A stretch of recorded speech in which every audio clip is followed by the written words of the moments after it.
दोस्तों एक छोटा सा गांव था, उस गांव में किसी की शादी हो रही थी। जब शादी हो जाती है और विदाई का टाइम आता है, तभी वहाँ पे कुछ किन्नर समाज के लोग आते हैं और जब उनकी नज़र उस दूल्हे के ऊपर पड़ती है तो वो उसे देखकर चौंक जाते हैं। वो देखते हैं कि ये दूल्हा कोई आम दूल्हा नहीं है, क्योंकि इसमें कुछ किन्नर जैसे लक्षण दिख रहे थे। जब वो अपनी शुरुआती जांच पड़ताल करते तो उन्हें नज़र आता है कि ये कोई आम लड़का नहीं है बल्कि एक किन्नर है।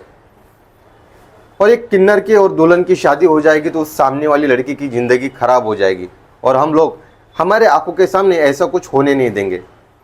तब एक किन्नर समाज लड़की के घर वाले के पास पहुंचता, इस दूल्हे का पूरा सच जब उन्हें बताता है तो लड़की के घर वाले एक प्लान बनाते हैं और प्लान के अंतर्गत दुल्हन की भाभी और उस दूल्हे को एक कमरे में भेजा जाता है और वहाँ ऐसा कुछ हो जाता है। दोस्तों उसे सुनकर आप चौंक जाएंगे।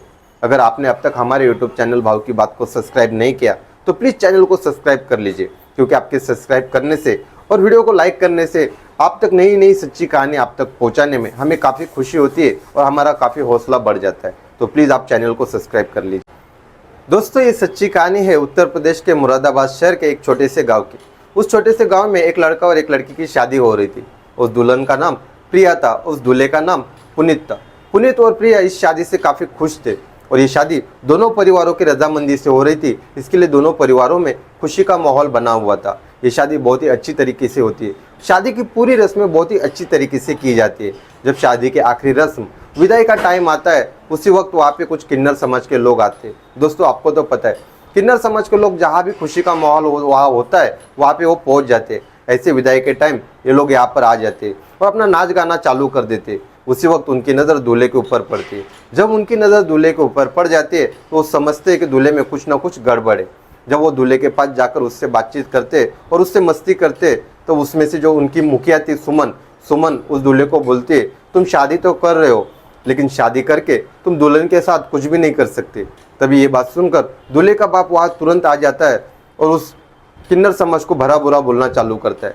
तभी किन्नर समाज का जो मुखिया सुमन होती है, सुमन बोलती है कि देखो तुम लोगों को फंसा सकते हो लेकिन हमें नहीं। हम पहचान गए कि ये दूल्हा बल्कि एक आम लड़का नहीं है बल्कि एक किन्नर है। तभी ये बात सुनकर दूल्हे का बाप काफ़ी डर जाता है और तुरंत अपने जेब में हाथ डालकर 2000 रुपये निकलता है और उस किन्नर के हाथ में रख देता है और बोलता है, जिस काम के लिए तुम आए थे वो काम तुम्हारा हो चुका है, तुम्हें तुम्हारे पैसे मिल चुके, अब तुम ये नाच गाना बंद करो और यहाँ से चले जाओ। इसके बाद किन्नर समाज के लोग यहाँ से जाने लगते।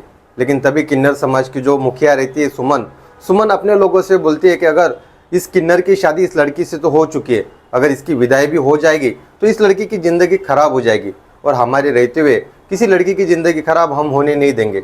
इसके बाद वो ये सारा सच लड़की को घर वालों को बताने का फैसला करती है। उसके बाद वो सीधा लड़की के घर वाले के पास पहुँचती है और वहाँ पहुँचने के बाद बोलती है, क्या आप लड़की के परिवार वालों को पहले से जानते हो?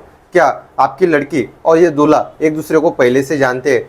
तो लड़की के घर वाले बोलते हैं, हमारी लड़की के लिए हमारा कोई एक रिश्तेदार ये रिश्ता लेके आया था और प्रिया और पुनीत भी एक दूसरे को पसंद कर रहे थे, इसके लिए हमने शादी के लिए हाँ कर दी और इसके बाद हमने इनकी शादी करा दी। उसके बाद सुमन बोलती है कि आप जिसके साथ इसकी शादी करा रहे हो कोई ये आम लड़का नहीं बल्कि एक हमारी तरह किन्नर है। जब ये बात लड़की के घर वाले सुनते तो उनके पैरों तली से ज़मीन खिसक जाती है, उनको यकीन नहीं होता। तो भी वो सुमन से पूछते हैं कि तुम्हें कैसे पता कि ये लड़का नहीं बल्कि एक किन्नर है? वो बोलती है, हम इतने सालों से हम इन्हीं लोगों के बीच में रहते हैं, क्या हम लोग हमारे लोगों को नहीं पहचान सकते? अगर आपको यकीन ना हो तो आप अपनी तरीके से छानबीन करो और पता करो कि ये लड़का है कि एक किन्नर है।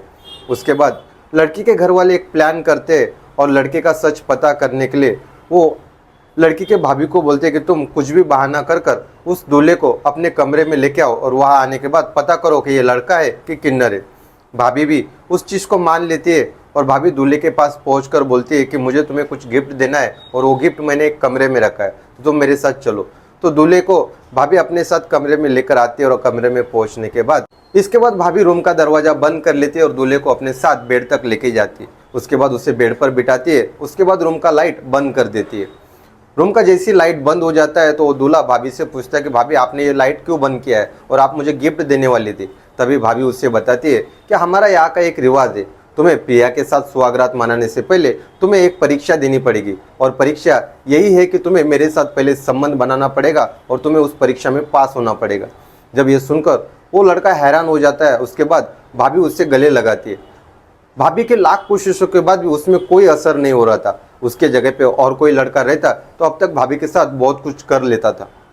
जब भाभी को अब लगने लगता है कि इसमें कुछ ना कुछ कमी है और जो सुमन बोल रही है वो सच है, तब वो भाभी रूम का लाइट चालू करती है और उसे पूछती है कि तुम सच सच बताओ कि तुम्हारे में क्या कमी है और तुम हमसे क्या छुपा रहे हो।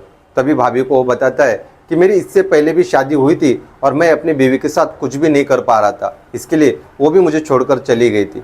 उसके बाद ज़बरदस्ती पैसों के लालच के लिए और दहेज के लालच के लिए मेरे जो पिताजी है वो ज़बरदस्ती मेरी शादी प्रिया के साथ करा रहे। मैं ये शादी बिल्कुल भी नहीं करना चाहता और मैं एक लड़का नहीं, मैं एक किन्नर हूँ।